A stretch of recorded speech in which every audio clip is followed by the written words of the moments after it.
Good evening, everyone. I'm Riley King, and welcome to my evening news report right here on the Riley King Network. Let's begin. Remains of 18 missing from Manchester since 1984 identified because of Bob Evans' case. Remains of a homicide victim found in Tennessee 33 years ago have been identified as a missing teenager from New Hampshire, and police investigated a possible connection to the suspected serial killer, Terry Potter Russin, also known as Bob Evans.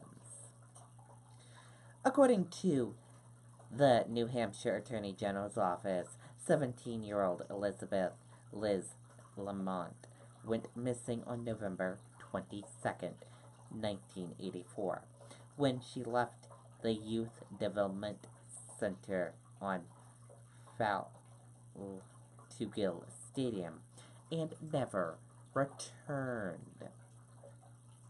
Her case was discharged from YDC on July 27, 1985, on what would have been her 18th birthday, even though she had still not returned to the facility.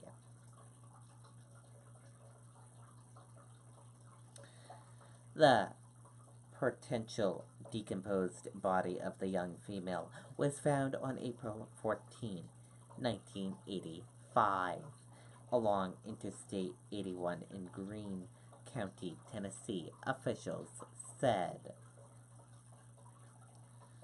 Investigators said the death was ruled a homicide and that an autopsy revealed that she died of blunt force trauma to the head about 2 to 3 weeks before her body was discovered. Tennessee officials were unable to determine the identity of the victim, and she was listed as Jane Doe. Investigators submitted a sample of the victim's remains to the University of North Texas Center for Human Identification in 2006, allowing the center to develop a DNA profile for the victim, which was entered into the Combined DNA Index system. On Tuesday, investigators confirmed that Lamont was matched to the homicide victim's DNA profile.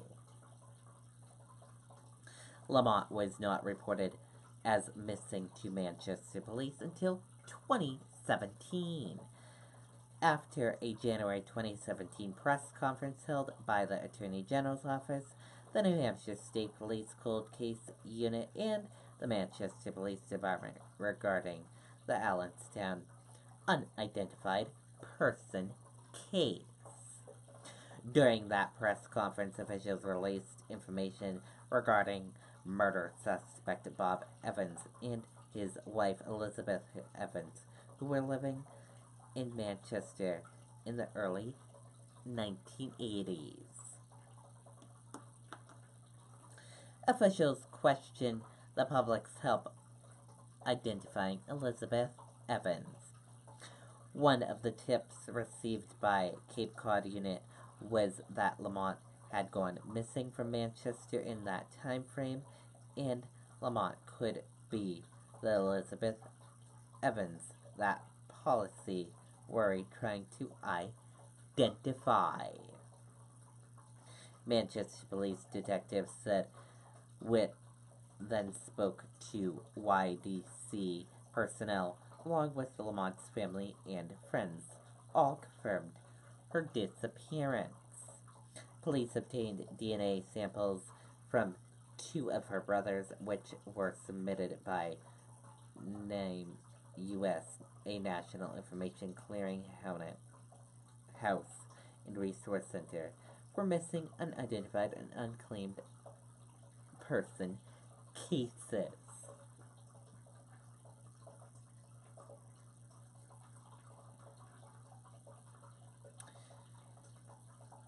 Those DNA samples resulted in the match to the remains found in Tennessee. New Hampshire officials said the DNA was tested using microdroplet DNA, which is materially inherited. The likely childhood of a match was determined by 19.4 million times more likely than the unidentified remains, according to the New Hampshire Attorney General's office. Although New Hampshire has officials say that Lamont was not Elizabeth Evans, the investigation into Lamont's disappearance and the death of and identity of Elizabeth Evans are ongoing. Investigators are asking for the public's help to develop new leads in the Lamont case. At the time of her disappearance, Lamont was described as being 5 feet 5 inches tall and weighing between 110 and 125 pounds. Officials said she had brown hair and hazel eyes. Anyone with information regarding Elizabeth Lamont's murder, specifically knowledge about the individual she may have been with in the days before she died, is asked to call 1-800-862-4363. And that is it for my evening news report right here on the Riley King Network. I hope you all have a great evening, everyone. And I'll see you back here tomorrow for another news report. Goodbye, everyone.